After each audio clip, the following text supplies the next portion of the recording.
Allah subhanahu wa ta'ala. He had tawheed. And he was worshipping Allah subhanahu wa ta'ala. And he was actually sent to the earth to subdue, according to Imam al-Razi, to subdue a rebellion of the jinn on the earth. He came back and he was told that Allah is placing a khalifa in the earth. It was Adam alayhi salam. And he was told, when the angels were brought forth in the presence of Adam alayhi salam, they were told to bow down to Adam. And they bowed down. They went into prostration, sajadu. Now this is not shirk. The angels do not commit shirk. They were not bowing down in worship. This is called sajda to tishrif. It's a sajda of honoring, and it was something that was done in the pre-Islamic times. The Prophet ﷺ abrogated it. His sharia prohibited it. And he did not allow it. A man may sajda to him, and he prohibited it. He didn't say you're a mushrik. He knew what he was doing. He was honoring him because the man had tawheed. He was a student of the Prophet ﷺ. He studied and the first thing the Prophet ﷺ taught was La ilaha illallah. He didn't teach anything before that. That was the first message of our Prophet ﷺ, La ilaha illallah. And if you understand that, you cannot. If you understand that correctly, you cannot commit shirk. That is what removes a person from the boundaries of the mushrikeen. So they were commanded to bow down, not as mushrikeen, but commanded by Allah to honor Adam in that way. All of them bowed down immediately. And we know there's a discourse that took place before this when Allah told them that He was inni ja'ilun fil ardi khalifa. It was not they were not opposing Allah's wisdom in placing a khalifa. They were attempting to understand because of what they'd previously seen done by the jinn on the earth. They were making an analogy that these people will do the same. And Allah said, I know what you don't know. All of them bowed down except Iblis. Istakbar. Iblis was arrogant. Now if you look, what is the illness there? What is the disease? The fundamental disease is envy. This is the disease of Iblis. It's envy. Now, I want to look at a very interesting explanation. This was written by a Danish man. Envy is concealed admiration. An admirer who senses that devotion cannot make him happy will choose to become envious of that which he admires. He will speak a different language, and in this language he will now declare that that which he really admires is a thing of no consequence. Something foolish, illusory, perverse, and high-flown. Admiration is happy self-abandon. Envy, unhappy self-assertion.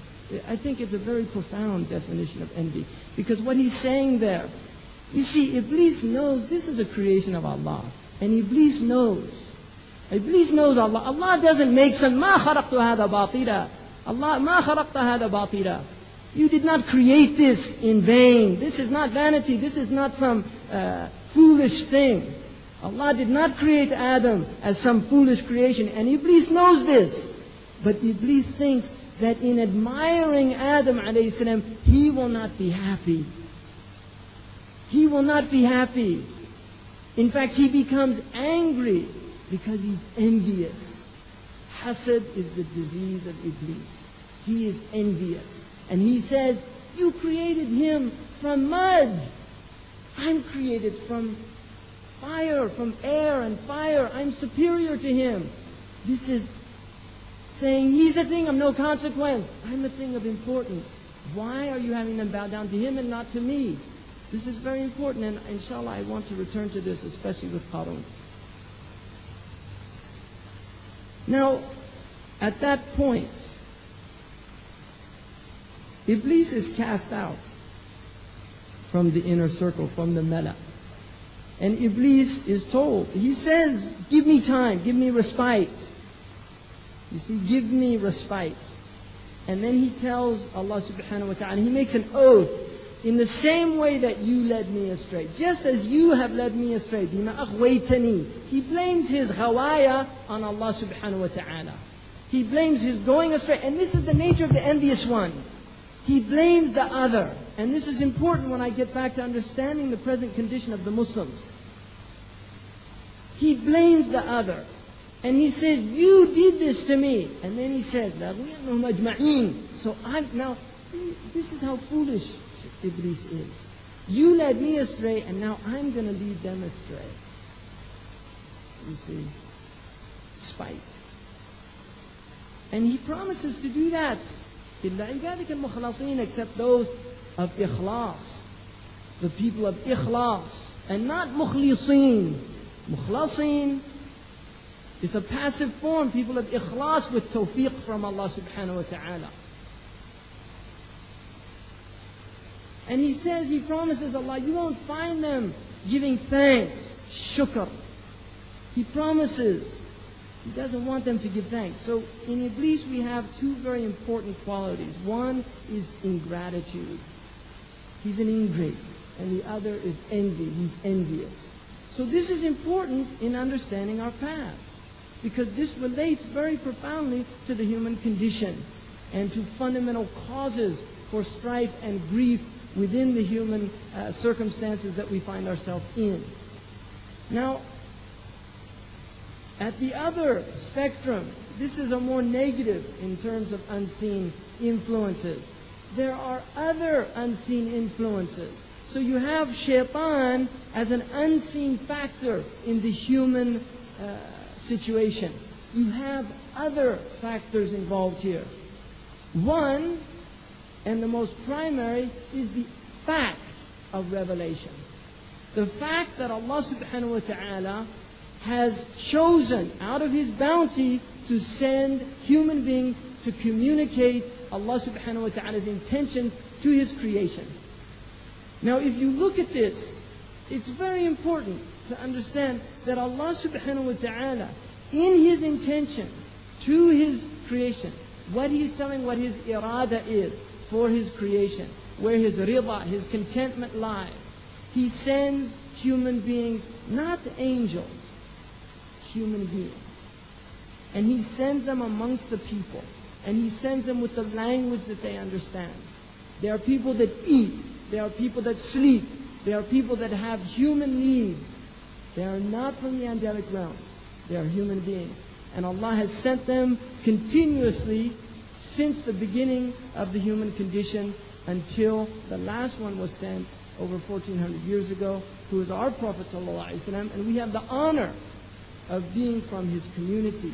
So revelation here is guidance from Allah. There is an unseen factor which is misguiding creation, and there is an unseen factor which is creating or bringing into existence guidance for the human condition. So you have both of these factors. You have an unseen element that is misguiding, and you have an unseen element that is guiding. And Allah subhanahu wa ta'ala promises us and tells us that Allah subhanahu wa ta'ala is the one who guides whom He pleases, and He leads astray whom He pleases. In other words, we are not dualists or Manichaeists. Like previous traditions, we do not believe in the God of darkness, Ahura Mazda and Ahriman. We're not like the Majus. We're not like the dualists who believe in two opposing gods. No, we believe in the qadr of Allah subhanahu wa ta'ala, khayrihi wa sharrihi, hulwihi wa murrihi. It's good and it's bad. It's abundance and it's want. It's sweetness and it's bitterness. And shaitan is from the qadr of Allah subhanahu wa ta'ala. And this is why our tawheed is so essential to understanding this situation. Now, you have some other unseen factors there. You have the angelic realm, which is it's part of the realm of guidance, there is an element that is related to revelation, but you have an angelic realm. In this room there are angels. These are real entities. They exist. This is not imagination. It is not mythology. They are real and they are present and with us. We have guardian angels, al-hafadha. We have a guardian angel before us and behind us, according to the Quran. We have an angel on the right and on the left. One is responsible for writing the hasanat, and the other is responsible for writing the sayyat, the good and the bad.